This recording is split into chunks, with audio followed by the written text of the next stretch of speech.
I don't even know what to say. This is so weird. I haven't like actually vlogged in a while. I wanna be a mini me.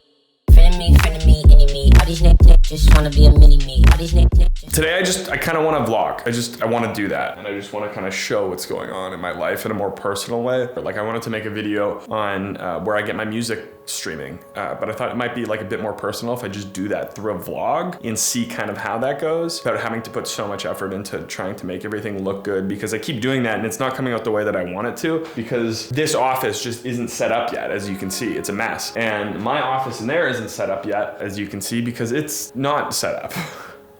So I'm trying to like find the right balance of everything and then get a really good, like this is just crazy mess. Last video I shot kind of going into this corner with this stuff in the wall, which I sort of liked, sort of didn't like. But I think this is like what I would like this room to be, is the shooting room, and then have that as my office. But I like that as a set for shooting stuff, but I don't want to keep my lights all set up in there and stuff. And I just want to be able to come sit down and use my lights, and then when I need them, just pack them up and bring them on set. So it's a lot of talking. So I'm vlogging today, and basically I want to use this little Manfrotto Pixie tripod, but I have a quick release plate on this, and I want to use that quick release plate because I use Manfrotto RC2 quick release plates on my gimbal and my tripod when I'm like doing pretty much any type of video shooting, because it's really easy. But I realized I need to order another one, and they're like 60 bucks. So I'm just gonna take the one off my gimbal, I think, for now, because I barely use my gimbal, really. I mean, I'm gonna try and start using it more. Anyways, in the last video that I did some B-roll of the Godox VL150, and it was a little shaky. I stabilized it in post. It didn't look the way, it looked super unprofessional. So I'm gonna start using this more for B-roll and stuff like that, and see if I could get back into using it. It's just a lot of work putting it on the gimbal. Anyways, I'm gonna take the Manfrotto RC2 quick release plate off there and then use it on the Pixie to vlog with.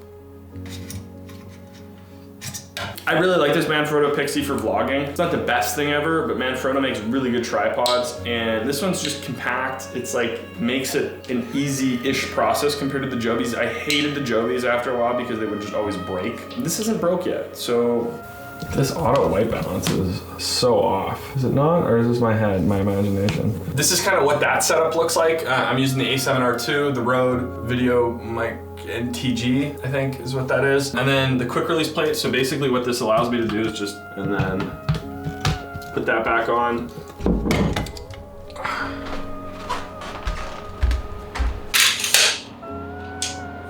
One of the reasons that I've started started vlogging. I just literally went and picked up my camera. One of the reasons I wanted to do this, because I've been watching Monica Church's Millennial Life Crisis vlogs. They produce like amazing videos. Like, I don't know why, I haven't really hacked it, but they make amazing titles, amazing thumbnails, and I really like the videos that they do and the content in the videos. It's not just clickbait. But they're both doing vlog series on this house that they bought in Palm Springs. I've never had the aspiration to go to Palm Springs. I honestly didn't really exactly know where Palm Springs was. I knew it was in California, like by LA, but I really love this series. So they bought like a mid-century house and they're renovating it, and it's like a really good series. They're having a ton of problems and issues, but I think like this, they struck gold somehow figuring out. It's just really interesting. I'm like hooked and like so involved in the process, and I found this light. Like, they've been making these videos for a while now, for Christmas. Anyways, I really like the rawness of their, oh my God, my eyes are so. I really liked like the rawness of their vlogs and them talking straight to camera, not really, you know, doing too much cinematic stuff. I think like a good incorporation of both is always good,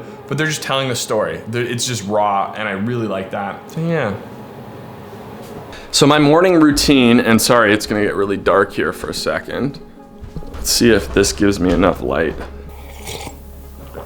So I have a pretty like staple morning routine. For the last, I don't know, 3 months, I've been getting up at 6:30, which means I try and go to bed by like 10:30. I need to start going to bed a bit earlier because I've been feeling groggy in the morning. Make my coffee, it's my favorite part of the morning for sure. And then I use a 5-minute journal, just kind of jot down some things that I want to remember, etc. And then I have some goals that I like review every day in a mood board so that I could kind of visualize them. I know this sounds a little hocus pocus, but it does help. It helps me kind of remember what my goals are instead of just slowly forgetting like day after day. I actually read this newsletter called Morning Brew, which is basically like kind of an economic business newsletter sent to your email. It's a combination of different news from all over, mostly US based, but it's amazingly done, especially if you're at all interested in like the stock market or, you know, anything. I don't know, it's just good. You should read it regardless. Maybe I'll put a link down below to sign up. So I read that, and then like maybe I'll watch like a YouTube. I try not to watch YouTube first thing in the morning. I try and hop into my my first task of the morning. So whatever that big task is, the one that I've been putting off, do that first, because I always feel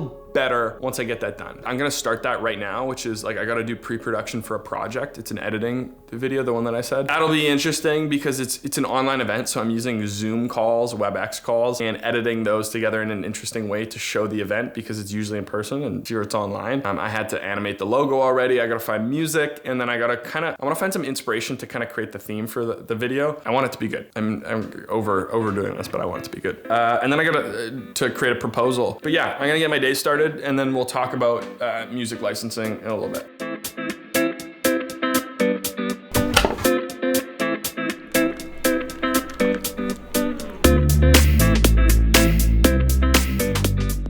So one of the biggest mistakes that I made early on in my video production career was using the wrong music in videos. So in this video, I'm gonna show you the best place to find copyright royalty-free music for either your YouTube videos or commercial projects. I'm really aiming this towards people that need both of those, but I'm gonna give you options for everything. So when I first started making videos semi-professionally, maybe 3 years ago with paid clients, I had no idea how music licensing worked. One of the bigger first projects that I had was with an insurance company locally in the city here. It wasn't that big. Like back then it was really big to me. I was in university. I was just trying to figure it out. I didn't know what I was doing. So I had a Musicbed subscription, and I thought Musicbed might charge me $50 or so because I saw that's what their reels were to license music.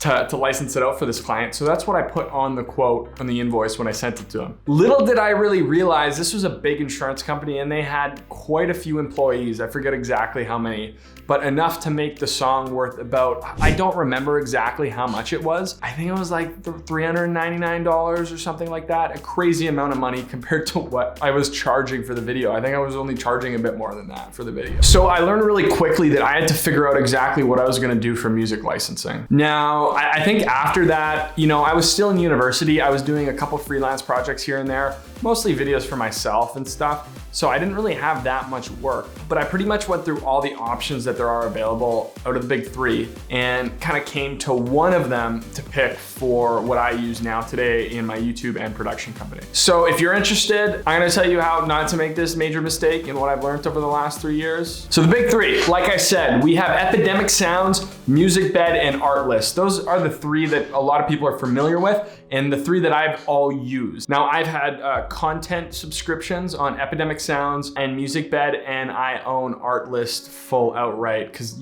that's the only way to do it. You have to pay one time yearly. So I've used all three. I don't think I have Musicbed right now. So overall, to be completely honest, I think I like Musicbed the best. They have a really good user interface and they have a great selection of music. They actually have some like pretty popular artists on there. Musicbed isn't the cheapest option. I'm gonna put the prices all on the screen because I don't remember them and I don't have them written down. So Musicbed, I think, is the best overall. It has really good music. Well, not the best overall, but like one of the best resources for music. It has amazing music and it has a really good user interface. They're always changing it. They do a really good job, and I like their branding really the best out of all the companies. I'm a sucker for branding, minimalism, I like it. They're probably the priciest, I think. I don't remember these prices off head, so I'm gonna put them on the screen for you while you're watching this video to kind of take a look at. They're the priciest, but if you're just a YouTuber, if you're not doing video production, they're probably my recommendation because they have a great selection, and I think they're only about $20 Canadian, somewhere around there. Like I said, I'll put it on the screen again. They're pretty affordable if you're just a YouTuber and you're doing this, quite a bit to license music from. So it's something to look at if you're just doing YouTube. Epidemic Sounds is actually great. They have a great selection of music. I don't like their UI as much, and I don't like their branding as much. Not that that really matters at all. Branding does not matter when you're trying to pick up music. So just don't think that I'm using that as a thing. I'm just making points. They're about $100 US more for the corporate version, like the business version. Like I said, I'll have it on the screen again. Then Artlist, they have a content creator subscription as well. That's really good. I've used that quite a bit. I use that mostly, I think, throughout my YouTube career. I always had a subscription to that. And I did use their business resource for a bit. I think it was really expensive when I was doing it. It was like $79 Canadian or something like that. And I wasn't as busy with work as I am now, so it felt really expensive at the time. Now, I think it's pretty reasonable. I think it comes out to about 100 US more than Artlist, like I said, for the business subscription. Those all aside, I would say my favorite overall is Artlist. Now that's because this is the most affordable for a business, not necessarily a YouTuber, but if you're a business, if you're trying to license music to use in a lot of different places and not really have to worry about that and just get that license, it's the best. You have like a worldwide free, royalty-free, perpetual, whatever license to use this music however you like for, I think it's $199 USD per year. I bought the sound effects add-on too, which I don't know if that was worth it, but I did. And it was expensive, it was like 400 and something bucks Canadian. This is really giving me the option to be able to price out my music licensing affordably for my customers. Also giving me that just like I paid it, it's already paid once throughout the year and it's done. And I've used it a ton. I've got my value out of it for sure. I use it on all my client projects, almost all my YouTube videos. It's just easy, it's simple, and you don't have to worry. Now, if you're starting out, obviously this is an expensive investment, $400, whatever it is, 200 USD in Canadian, I don't know what the conversion is, dollar keeps fluctuating. But it's a really good option if that's what you're looking for. So if you wanna take this a bit more seriously, I would recommend Artlist. I really like them. I'm not being paid by any of these companies by any means, I'm paying them and giving reviews because I'm a small content creator. Who am I? But like, I am. I'm just trying to give my honest opinion of what I think the best option is for, you know, aspiring filmmakers and maybe YouTubers as well. Artlist has some really good music, but they also have some really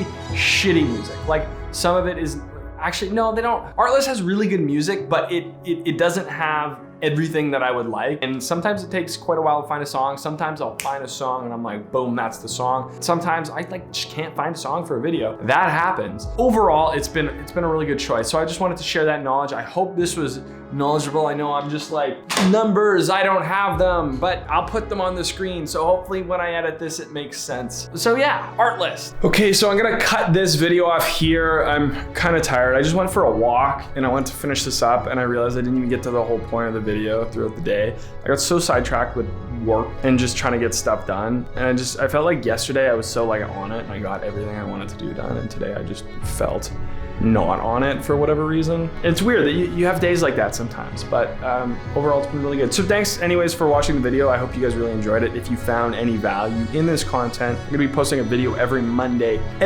this year. That's 52 videos. These take way longer than I thought they would. That's why I'm trying to do little vlog style ones like these because it's a little bit less produced and a bit easier for me to just hammer out to get the advice out of my head.